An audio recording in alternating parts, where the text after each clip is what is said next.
할렐루야. 네. 제가 빌립보서 말씀으로 계속해서 은혜를 받고 있습니다. 오늘 말씀은 바로 바울이 빌립보 교인들에게 주는 권면의 말씀입니다.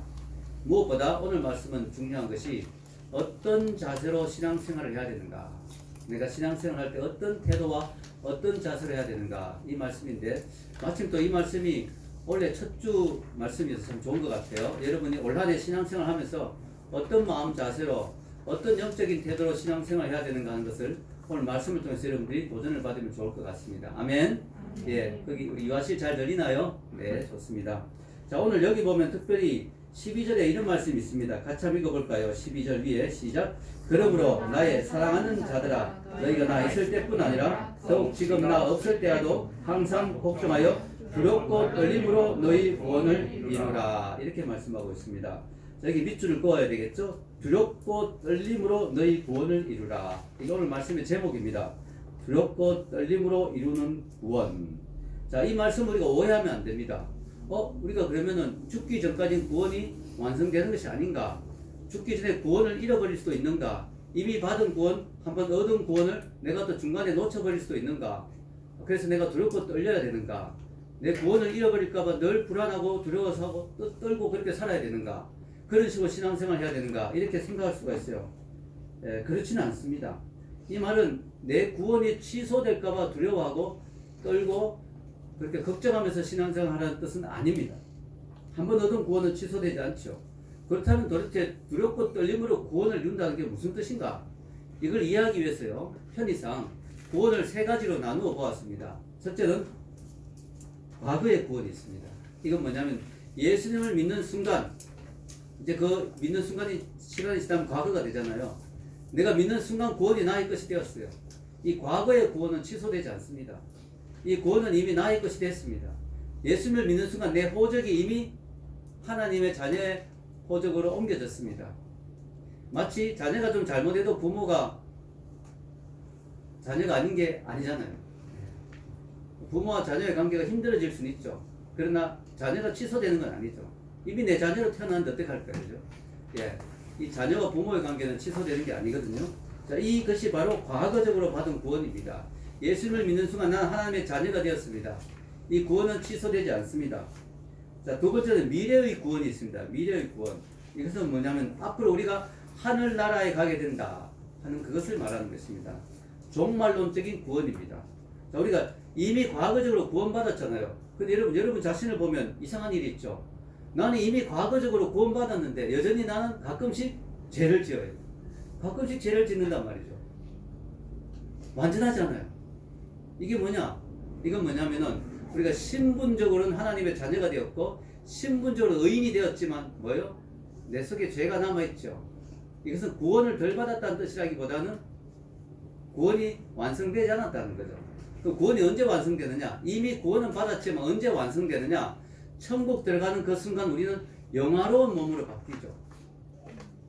칭의, 성화, 영화 이러잖아요. 영화로운 몸으로 바뀌면서 영화롭다고 그냥 다시는 죄하고 상관이 없는 몸이 된다는 거죠. 천국 들어가게 되면. 죄를 짓고 싶어도 못 지어요. 예.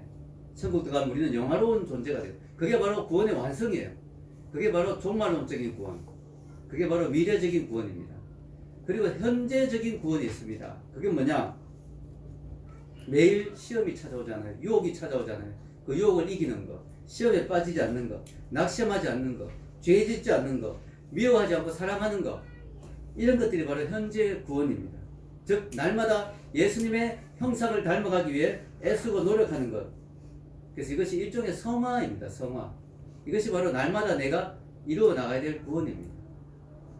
그래서 여러분 오늘 말씀에서 너희 구원을 이루라 라고 하는 건 뭐냐면 내가 아주 구원을 80%밖에 못 받았으니까 나머지 20%를 채우라 이런 뜻이 아니고 난 이미 구원 받았지만 이 땅에서 내가 이루어야 될 구원, 예수님을 닮아가는 그 모습, 성화되어야 될 부분들, 그 부분을 내가 채우라 하는 것이죠. 그 부분을 내가 이루어 나가라는 것이죠.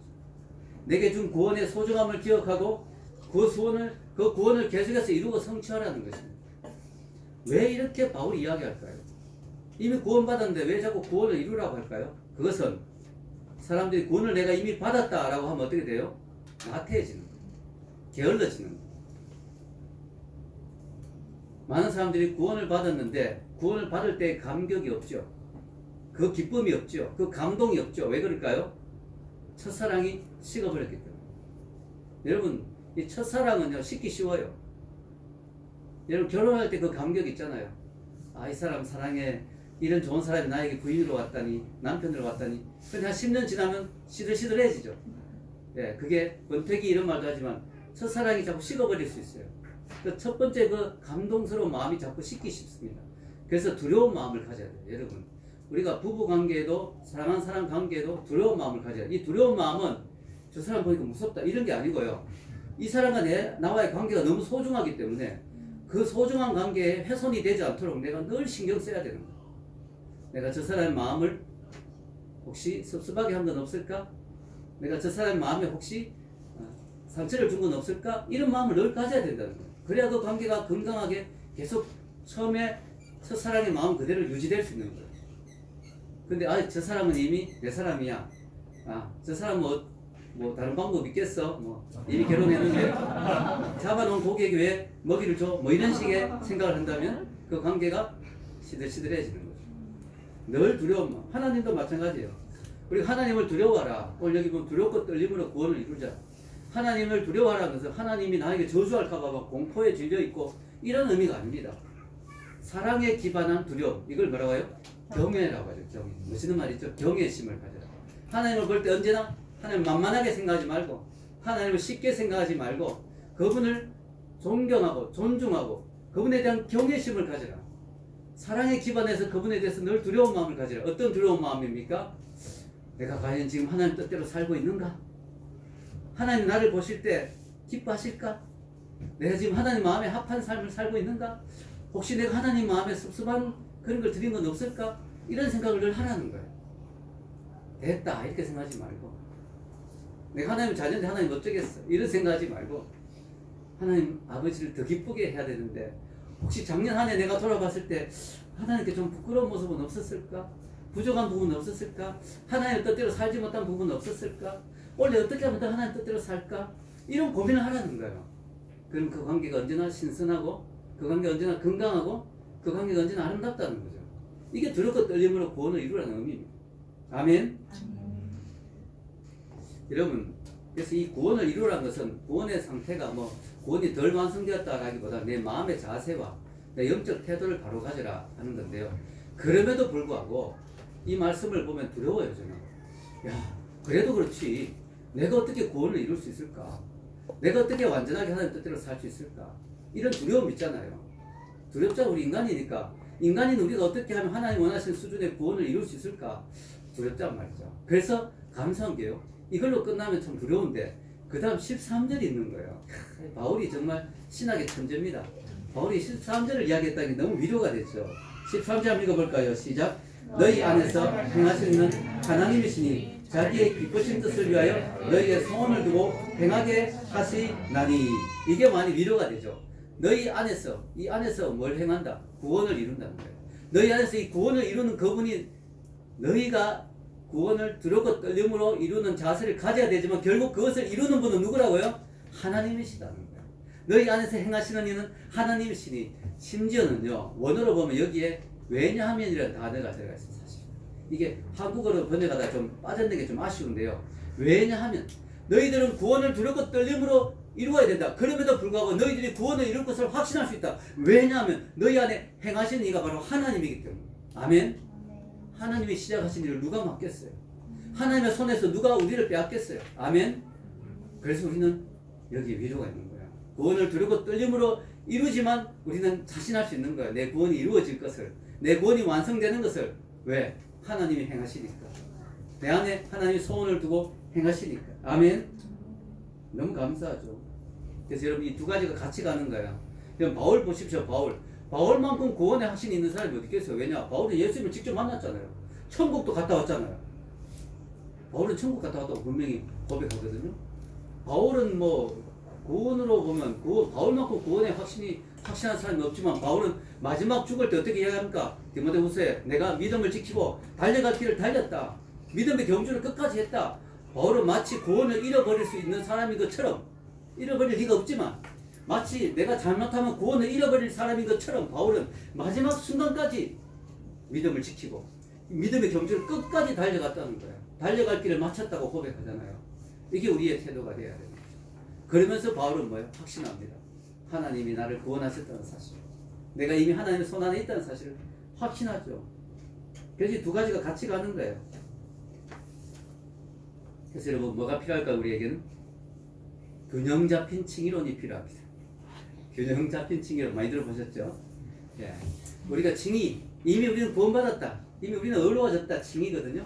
근데 뭐 균형 잡힌 뭐예요? 하나님이 하시는 일과 내가 해야 될 일을 같이 생각하는 거예요. 하나 쪽만 극단적으로 가면 안 되는 거예요. 하나님이 다 하셨다. 그러니까 내가 할 거 없다. 나는 핑핑 놀아도 된다. 나는 내 마음대로 살아도 된다. 이미 구원받았는데 이렇게 나가도 안 되고, 구원은 내가 이루어야 되는데 어떡하지? 내가 구원을 어떻게 이룰 수 있을까? 이거 불안하다. 내가 오늘 죽으면 또 지옥 가는 거 아닌가? 막 이런 두려움을 가지고 내가 다 해야 되는 것처럼 막 두려워할 필요도 없는 거예요. 한쪽으로 가면 극단이에요. 극단. 균형 잡힌 칭의론. 하나님이 하시지만 내가 같이 해야 된다. 하나님 안에서 그것을 이룬다. 하나님의 주권이지만 내가 해야 될 부분도 있다. 내가 하지만 하나님이 결국은 이루신다. 아멘. 예. 여러분, 교회 역사를 보면요, 이 신학을 공부해 보면, 교회 역사도 공부해 보고 신학도 공부해 보면 뭐냐면 인간이 좀 완전하지 않죠. 그러다 보니까 신학적인 부분에서 계속 한쪽으로 치우치는 면이 있었어요. 마치 시계 이게 움직이잖아요. 진자가 움직이듯이 이쪽으로 갔다가 너무 심하다 해가 또 이쪽으로 가고, 가다 보면 또 이쪽으로 너무 가고. 칭의론의 역사를 보면 꼭 극단이 있었어요. 이쪽으로 하나님이 다 하신다 이걸 너무 강조하다 보면 너무 이쪽으로 가 있어. 그럼 사람들이 또 아니다 이쪽으로 오다 보면 또 너무 또 이쪽으로 가. 인간이 다 한다. 자, 아주 쉬운 예가 뭐냐면 카톨릭입니다. 여러분, 초대교회, 지금 바울의 내용은 초대교회잖아요. 초대교회 때는 이렇게 균형을 이루고 있었는데, 이게 교회가 제도화되고 하나의 어떤 성직자 계급이 생기고 로마 교회 카톨릭이 되면서 어떻게 됐어요? 인간의 행위를 너무 강조하게 된 거죠. 그래서 인간이 죽으라고 노력해야 구원받는다고. 그리고도 구원받는지 확신이 없어요. 그래서 그 카톨릭에 보면 막 어떤 사람은 채찍으로 자기를 막 때려요. 교황 가운데도 그런 사람이 있었다고 나중에 자기가 고백하죠. 채찍으로 자기를 막 때렸다. 왜냐면 막 고행해서 막 구원받으려고. 그런데 안 되는. 극단으로 갑니다. 그래도 확신이 없어요. 구원의 확신이 없습니다. 지금도 가톨릭 사람은요, 구원의 확신이 없어요. 제가 지금도 기억나는데요, 대학교 때 은혜 받아가지고 마음이 막 뜨거워 제가 사형리 가지고 막 전도를 했거든요, 캠퍼스에서. 그러다 어떤 형제를 만났는데 열심히 복음을 전했는데 가톨릭이라 그러더라고요. 그래서 제가 구원 받으셨습니까? 하니까 그거 어떻게 합니까? 죽어봐야 알지. 그래서 제가 죽기 전에 알 수 있는 게 아니고 그건 교만이죠. 여러분, 제가 교만해서 그런 게 아니고 성경에 이미 나와 있습니다. 요한 1서 같은 데 보면 내가 너에게 이것을 기록하면서 너에게 영생이 있으면 알게 하려고 기록했다. 이미 죽기 전에 우리 영생이 있는지 없는지 알 수 있어요. 그 성경적이에요. 구원받았는지 확신할 수 있어요. 근데 가톨릭은 구원에 확신이 없는 거예요. 그 다음에 사람들이 어차피 구원받지도 못할 거 막 지쳐가지고 신앙에서 멀어졌죠. 그래서 이것을 개혁한 사람이 누구예요? 마르틴 루터죠. 종교개혁이 나왔잖아요. 그래서 기독교가 나왔잖아요. 개신교가 나왔죠. 그래서 마르틴 루터가 강조하는 오직 믿음. 왜? 너무 행위를 강조하니까, 구원에서 인간이 뭘 해야 된다고 너무 강조하니까 바울이 아니고 루터가 그것을 반대로 강조하기 위해서 오직 믿음이라고 이야기했어요. 오직 믿음. 믿음으로 구원받는다. 맞는데 오직을 너무 강조하다 보니까 또 어떻게 됐어요? 이게 또 시간이 또 한참 흐르다 보니까 요즘 개신교의 문제가 뭐예요? 믿음을 너무 강조하다 보니까 행위가 없어졌어요. 오직 믿음으로 구원받는데 우리는 다 받았으니까 이제는 대충 살아도 된다. 값싼 은혜라 그러죠. 값싼 은혜.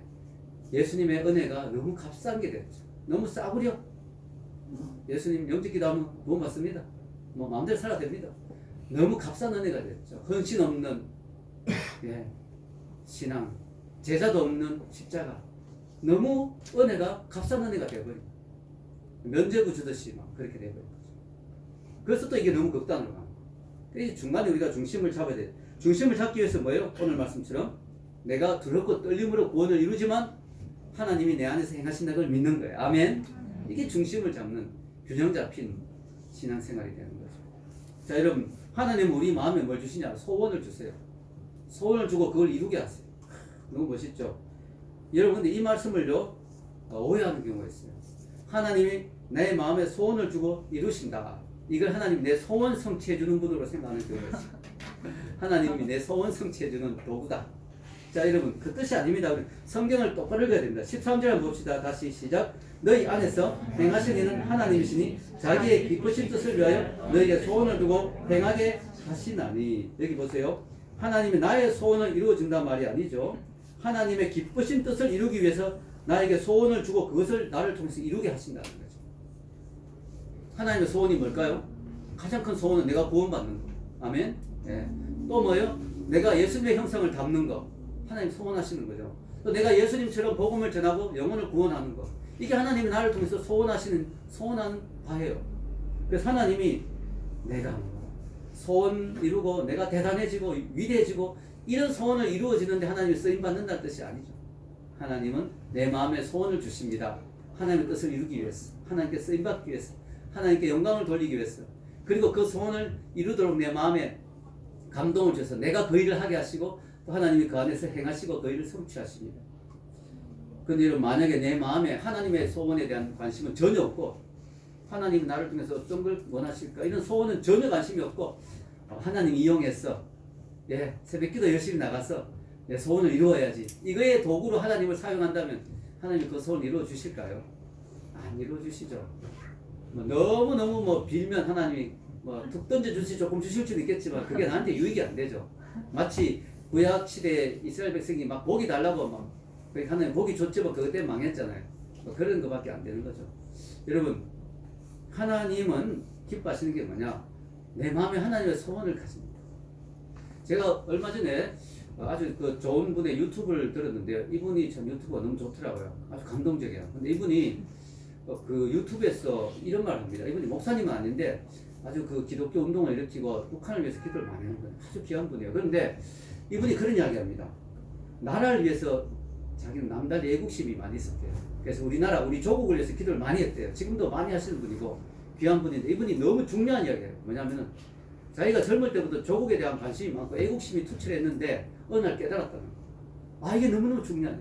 뭐냐면 나라를 위해서 기도도 많이 하고 나라에 관심이 많았는데 나라에 대한 애국심도 먼저 그의 나라와 그의 의를 구하지 않으면 소용이 없다는 거예요. 너무너무 중요한 이야기라서 먼저 그의 나라를 구하지 않는 사람이 우리나라를 사랑해야 된다. 우리나라의 조국, 애국 이게 별로 의미가 없더라. 하나님 나라를 먼저 구하는 사람이 우리나라를 위해서도 쓰임받을 수 있다. 아멘. 하나님의 뜻을 구하는 사람이 하나님의 의를 이룰 수 있는 거죠. 너무 중요한 이야기라서. 여러분, 그래서 여러분 하나님 여러분에게 만약에 이런 일이 잘 없지만 있다면 너무 좋겠죠. 기도하는데 내 소원이 무엇이냐 이렇게 물으시면 우리 이렇게 어떻게 대답해야 될까요? 우리는요 내 소원이 무엇이냐 할 때 바로 냉큼 하나님 부자 되는 겁니다. 하나님 성공하는 겁니다. 이렇게 대답하면 안 돼요. 진짜 지혜로운 대답 하나 가르쳐 드릴까요? 내 소원이 무엇이냐 하면요 하나님 저를 통한 하나님의 소원이 뭐예요? 저는 그걸 이루어 드리는 게 제 소원입니다. 이게 최고의 정답이에요. 아멘. 그 과정에서 하나님 나를 부자 만들어 줄 수도 있고 나를 성공시켜 주실 수도 있어요. 근데 하나님 소원에 관심 없고 내 소원이 뭐냐? 저 부자 되는 거예요. 저 성공하는 거예요. 이게 아니라는 거예요. 내 소원이 뭐냐? 하나님 제 인생에 하나님 갖고 계신 계획이 있지 않겠습니까? 저는 그 소원을 이루어 드리고 싶습니다. 하나님 제 마음에 원하시는 하나님 소원이 뭡니까? 저는 그걸 이루어 드리는 사람 되고 싶어요. 그럼 하나님 얼마나 기뻐하겠어요. 그래 그걸 이룬 과정에서 너가 높아져야 되고 너가 돈이 많아야 그 일을 할 수 있으니까 부자 되게 만들어주고 너를 높은 사람 만들어주고 너를 성공시켜 주겠다. 왜냐하면 너가 성공해도 타락하지 않고 그 성공으로 내 소원을 이룰 것이니까. 아멘.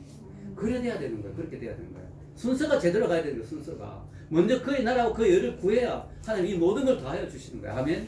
그의 나라와 그의 의에 관심이 없으면 하나님 이거 다 더하여 주세요. 나 부자 되고 싶어요. 이게 아니라는 거죠. 하나님은 우리 마음에 소원을 주시고 그 소원을 이루시는데 그 소원을 주시는 이유는 하나님의 기쁘신 뜻을 이루기 위해서. 아멘. 이걸 우리가 기억해야 됩니다. 올 한해 우리가 여러분의 인생을 위해서 기도할 때 여러분의 인생을 위해서 기도해야 되죠. 그러나 이 마음을 품고 기도해야 될 줄 믿습니다. 하나님의 자녀다움. 자, 우리가 오늘 보면 두렵고 떨림으로 구원을 이루라고 했잖아요.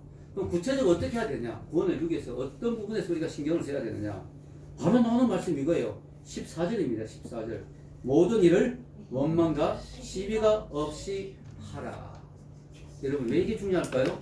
왜냐면요, 하나님의 모든 축복, 내가 이루는 구원, 예수님의 형상을 담는 것, 하나님의 소원을 두고 이루는 것, 이 모든 걸 하는 데 있어서 원망과 시비가 있어버리면 아무 의미가 없는 거야.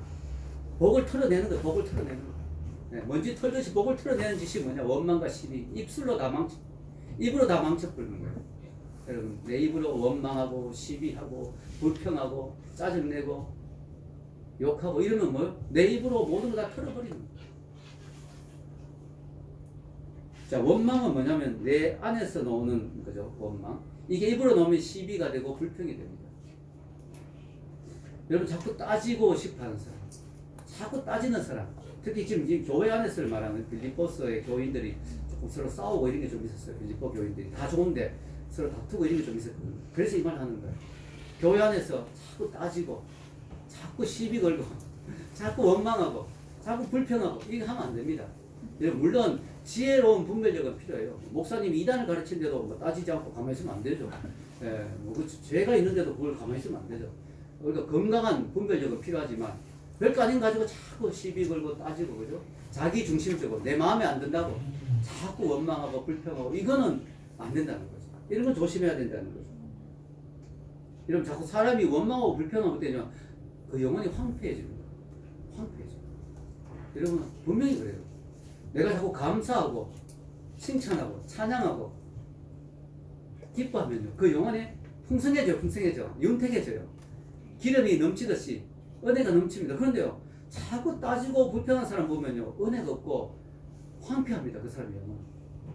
그런 사람이 많이 보면 교회가 황폐해요. 교회가 썰렁하고 황폐하고. 그렇죠. 우리 교회는 이상하게 은혜롭죠. 왜 그럴까요? 감사한 사람이 되게 많더라고요. 예, 고마워한 사람이 많고 또 자꾸 칭찬하는 사람이 많아요. 너무 감사하죠. 그러니까 우리 교회가 풍성하죠. 은혜가 있죠. 근데 자꾸 따지는 집안도 그렇고 가정도 그렇고. 예. 여러분 작년 한 해 여러분 입술이 어땠는지 한번 생각해 보십시오. 내 입술이 감사했느냐, 찬양했느냐, 칭찬했느냐, 인정했느냐, 다른 사람 높여줬느냐, 아니면 자꾸 따지고 무시하고 멸시하고 자꾸 불평하고 했느냐. 여러분 스스로 한번 생각해 봐야 됩니다. 여러분, 그래서 여러분 두렵고 떨림으로 이루는 구원을 너무 거창하게 생각할 필요 없어요. 내 입술부터 먼저 바꿔야 돼요. 내 입술부터 먼저. 그 다음에 이게 소극적으로 내가 불평 안 하게 소극적으로 적극적인 게 더 필요해요. 내가 죄 안 짓고 불평 안 하고 소극적으로 이것만 하는 게 아니고 더 적극적인 게 필요하죠. 그게 뭘까요? 그게 바로 15절에 나옵니다. 15절 읽겠습니다. 이는 너희가 흠이 없고 순전하여 어그러지고 거스르는 세대 가운데서 하나님의 흠없는 자비로 세상에서 그들 가운데 빛들로 나타내며, 이게 바로 더 적극적인 구원을 이루는 모습입니다. 자, 여기 보면 흠이 없단 말이 두 번이나 나와요. 흠이 없다. 그렇잖아요. 우리가 흠이 없어야지. 물론 여기서 흠이 없다는 완벽한 사람을 의미하는 게 아닙니다. 털어 먼지 안 난 사람 없다고 이러고 완벽한 사람은 없죠. 그러나 책 잡힐 만큼 도덕적으로 손가락질 받을 만한 짓은 안 해야 된다는 거죠. 흠이 없어야 됩니다. 우리가 이 하나님 앞에서 구원을 이루고 하나님께 영광 돌리기 위해서는 우리가 삶이 그래도 기본적으로는 손가락질 받을 만한 삶이 되면 안 된다는 거죠. 네. 그것만이 아니고 더 나가서 뭐요? 세상에서 그들 가운데 뭐로 나타내며? 빛들로 나타내며. 이게 밑줄 거야 되겠죠. 빛들로 나타내며. 여러분 이게요, 영어로 보니까 너무 멋있어요. 너무 멋있어. 그냥 빛이 아니고 별빛이에요. You shine like stars. 너는 별처럼 빛나야 된다. 어디서 많이 들어보니? 우리 교회 이름이 뭐예요? 별처럼 빛나는 교회. 우리 교회 이름이 여기 들어가 있더라고요. 할렐루야. 제가요, 영어로 이걸 안 읽어봤었거든요. 영어를 읽어보니까 우리 교회 이름이 여기 들어가 있는 거야. You shine like stars. 너는 별처럼 빛나야 된다. 우리 교회 이름이 너무 좋은 것 같아요. 구약에는 여기 제가 적어놨죠. 지혜 있는 자는 궁창의 빛과 같이 빛날 것이요, 많은 삶을 옳은 대로 돌아가게 한 자는 별과 같이 영원토록 비치리라. 또는 빛나리라. 옛날 버전은 비치리라. 개역 개정은 빛나리라. 별처럼 빛나는 게 여기서 제가 땄거든요. 다니엘서 12장 3절. 구약에도 있고요, 신약에도 있는 거 우리 교회 이름이. 할렐루야. 네. 우리 교회 이름 너무 자부심을 가져도 됩니다.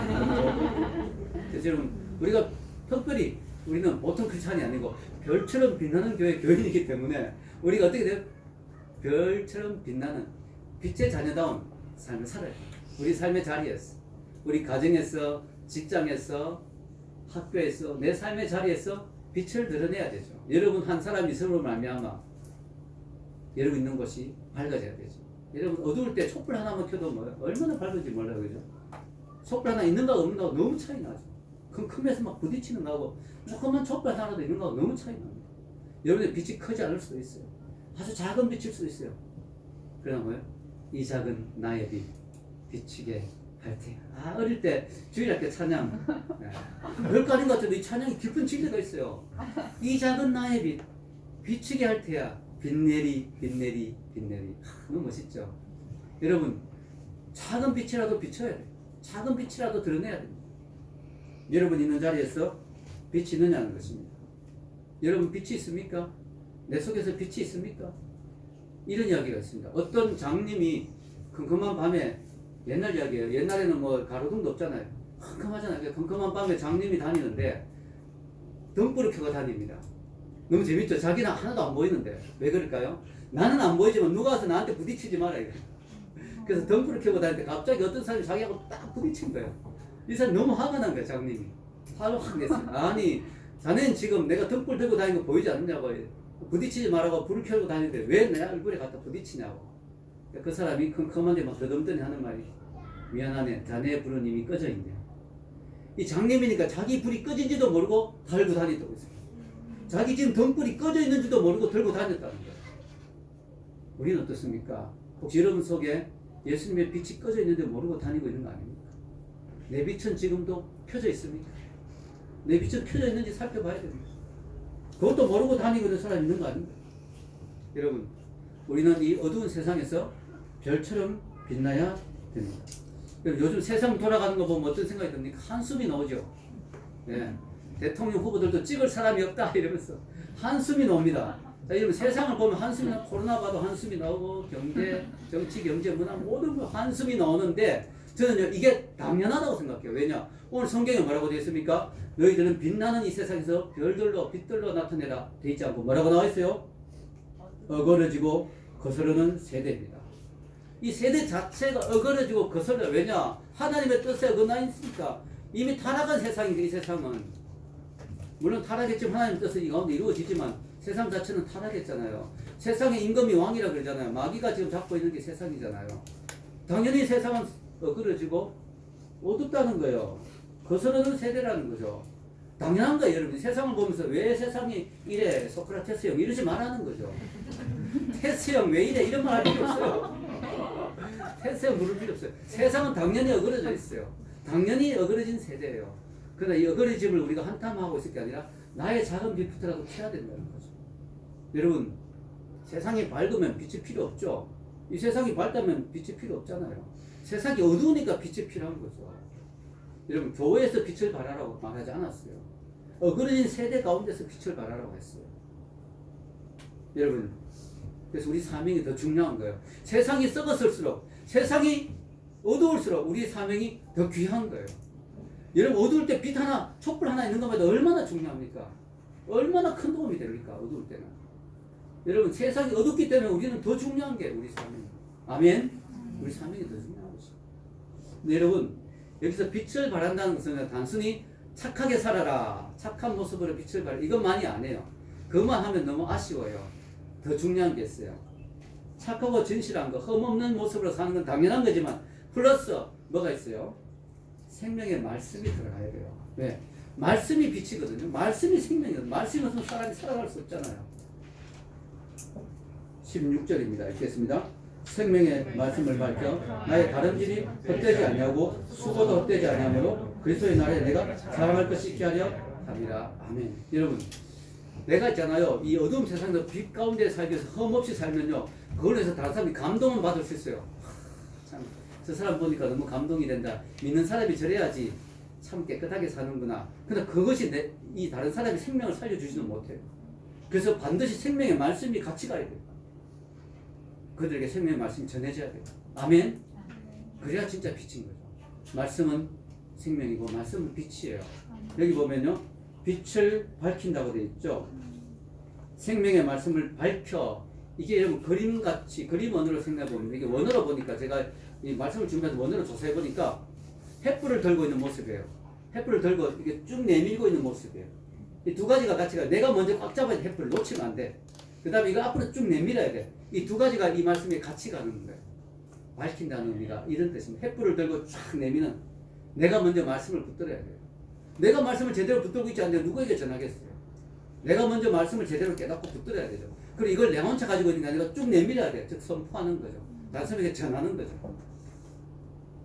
참 좋은 게 빛은 나눠줄수록 더 밝아지잖아요.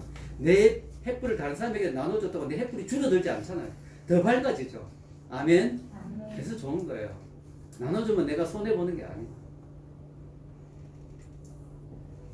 여러분, 바울은 간절히 이야기합니다. 너희들이 이렇게 삶으로 말미암아, 이렇게 두렵고 떨림으로 구원을 이룸으로 말미암아 내 수고가 헛되지 않았으면 좋겠다. 바울이 지금까지 얼마나 수고를 했습니까? 빌립보 교회를 위해서 눈물로 기도하고 눈물로 개척하고 수고했잖아요. 채찍에도 맞았죠. 바울이 빌립보 교회 개척할 때 얼마나 고생했습니까? 내 수고가 헛되지 않으면 좋겠다. 왜냐? 너희들 끝까지 믿음을 지키고 이런 아름다운 믿음의 삶을 살았어. 내 수고가 헛되지 않았으면 좋겠다. 왜냐? 약간의 그 조짐이 보였단 말이에요. 빌립보 교회 안에 서로 다툼이 있었고 약간의 그 분열이 보였단 말이죠. 그 바울이 약간 걱정하는 거예요. 끝까지 너희들이 좀 잘했으면 좋겠다. 아멘. 자, 여러분, 어떤 면에서 우리 교회가 빌립보 교회보다 더 나은 교회일 수도 있어요. 다툼과 분열이 없잖아요. 그런데 여러분, 저는 이 말씀을 준비하면서 생각해 봤습니다. 지금은 좋다, 분위기가 우리 교회가. 근데 이게 과연 앞으로 5년, 10년, 20년, 30년 그 다음 세대까지 이어질까? 내 아이들 세대, 우리 지아나 주영이가 우리 교회 다 저 큰 우리 교회 일꾼이 될 그때도 교회가 이 분위기일까? 네. 교회 리더가 되고 지아가 교회 셀 리더가 되고 주영이가 교회 리더가 됐을 때 우리 교회 분위기가 여전히 이렇게 좋을까? 물론 더 보험돼 있겠죠, 숫자적으로. 우리 교회가 계속 이 좋은 분위기일까? 쉽지 않다는 거죠. 그럼 우리가 계속 그렇게 되기 위해서 어떻게 될까요? 두렵고 떨리는 마음으로 신앙생활 해요. 아멘. 두렵고 떨리는 마음으로 우리 교회 지금 좋다.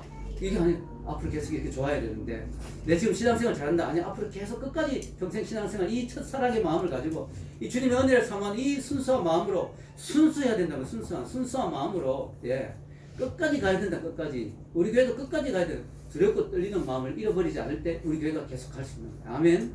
이게 너무 중요합니다. 자, 세 번째입니다. 하나님의 자녀의 죽음. 자, 오늘 말씀에서 하나님의 구원 방법, 하나님의 자녀다움, 하나님의 자녀의 죽음. 하나님의 구원 방법은 두렵고 떨림으로 하나님이 같이 행하시면서 우리의 구원을 이루신다. 하나님의 자녀다움, 빛들로 나타내야 된다. 하나님의 자녀의 죽음은 어때야 된가? 바울의 모습을 보면 알 수 있습니다.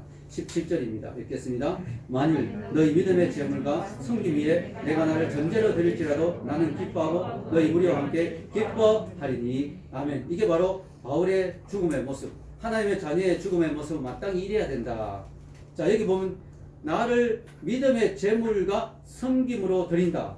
이게 원래 제사 용어거든요. 성전에서 제사 드릴 때 제물 이런 말 쓰잖아요. 제물. 근데 여기 우리가 성전 제사는 끝났어요. 이미 예수님이 십자가에 죽으셨기 때문에 어떻게 돼요? 더 이상은 뭐예요? 성전에서 동물들을 죽일 필요가 없어요. 성전 제사를 드릴 필요가 없습니다. 그죠? 왜? 예수님이 이미 십자가에서 죽으셨기 때문에 더 이상의 동물의 희생 제물은 필요 없어요. 그럼 바울이 지금 내가 제물로 드린다, 이 성전 제사의 용어를 쓴 이게 무슨 뜻일까요? 그것은 뭐냐? 내 삶의 제물, 삶의 예배. 아멘. 더 이상 동물을 죽일 필요는 없습니다. 내 삶에서 삶으로 하나님을 섬기고 이웃을 사랑함으로 말미암아 내 삶을 주님 앞에 제물로 드리고 싶다. 이 바울의 고백인데요. 단순히 삶을 드린 게 아니라 죽음까지 드린다. 그게 바로 전제입니다. 전제. 그러면 전제가 뭐냐면 제사의 마지막 순서인데요. 제물 위에 포도주를 쫙 붓는 거예요. 너무 멋있죠. 여러분, 제물을 막 태우면 어떻게 해요? 동물 냄새가 막 날까요? 타는 냄새가. 거기에 포도주를 쫙 부어놓으면 어떻게 해요? 포도주 향기가 쫙 퍼져나가는 거예요. 너무너무 아름다운 향기가 퍼져나가요.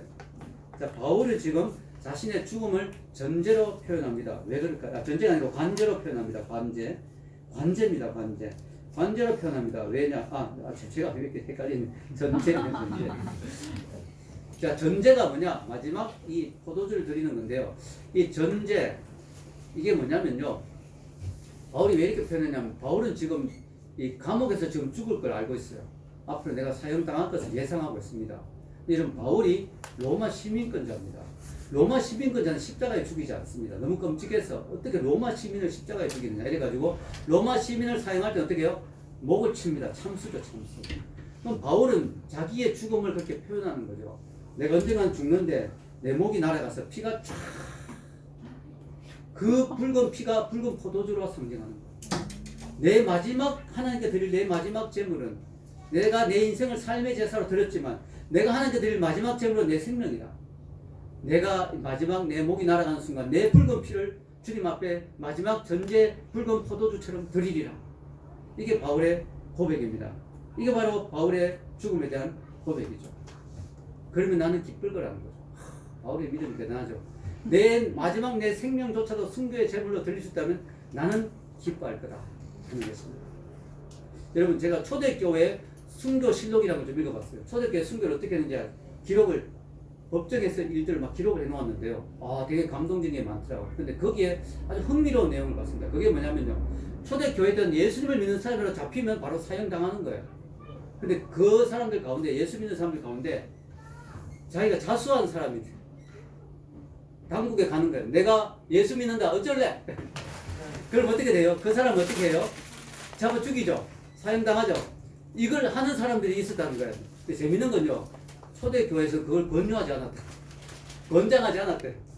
권장사항이 아니었어요. 왜냐? 그때는 분위기가 막 순교에 대한 막 뜨거운 그런 게 있었거든요. 그래서 영웅심리로 내가 지금 순교하러 가는 거야. 잘 있어. 나 지금 순교하러 가. 이런 식으로 가는 거 별로 권하지 않았다는 거예요. 왜냐하면 뭔가 자기를 드러내기 위해서 순교하면은 이상하게 변절자가 나와. 그래서 기록에 보면은 나 순교하러 갈 거야 이러놓고 갔다가 회유당하는 거야. 야, 너 재물 많이 줄 테니까 기독교인 포기해. 그럼 너 잘 살게 해줄게. 그래서 거기에 변절하는 사람이 나왔다는 거야. 그래서 별로 권하지 않았대. 어떤 게 좋으냐?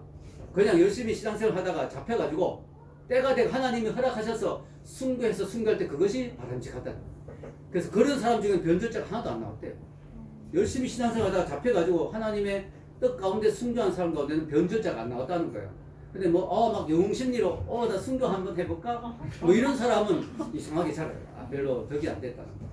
자, 여러분, 바울의 지금 고백은 뭡니까? 내가 일부러 내 목을 내놓지는 않겠다는 거예요. 그러나 때가 돼서 내 붉은 피를 하나님이 요구하신다면 나는 그 희생의 제물 위에 내 피를 기꺼이 바치리라. 그걸 가지고 나는 기뻐하리라. 너희 무리와 함께 기뻐하리라. 왜 너희 무리란 단어를 꼭 썼을까요? 그것은 두 가지 의미가 있어요. 하나는 내 죽음이 단순히 하나님께만 영광이 되는 게 아니라 너희들에 위한 희생과 헌신으로 마침표가 된다. 두 번째 의미는 너희 무리와 함께, 너희 무리가 지금 흩어지려고 하는데 내 순교의 제물과 함께 하나 되라. 멋있죠. 바울은 죽음의 순간에도 너희 무리와 함께 너희들이 지금 자꾸 분열되려고 하는데 내 생명을 보고 내 마지막 붉은 피를 보면서 너희들을 하나 되라. 너희 무리와 함께 나는 이 피를 바치고 싶다. 하나 되라. 그걸 바울이 이야기하는 거예요. 그러면서 바울은 또 기쁨을 이야기합니다. 이렇게 된다면 18절 이와 같이 너희도 기뻐하고 나와 함께 기뻐하라. 기쁘겠다는 거죠. 바울은 기쁘겠다. 여러분, 바울은요, 빌립보 교인들이 자신의 죽음을 기뻐하기를 원합니다. 왜냐? 죽음 앞에서도 바울은 당당하면서 자기 죽음 때문에 시리에 빠지지 말라는 거예요. 왜냐? 이 죽음은 하나님께 영광이 되는 죽음이기 때문에 같이 기뻐해달라. 내 죽음에 대해서 기뻐해달라고 이야기합니다. 죽음과 기쁨이란 말이 같이 가기에 어울리지 않는 말인데 바울은 그 말을 씁니다. 왜냐? 죽음 뒤에 뭐가 있을지 알기 때문에. 상급이 있고 천국이 있고 영원한 기쁨이 있을 줄 알기 때문에 나와 함께 기뻐해라. 내가 죽는다고 실망하거나 낙심하지 마라. 같이 기뻐해라. 이런 은혜가 여러분의 있기를 주의 이름으로 축원합니다. 아멘.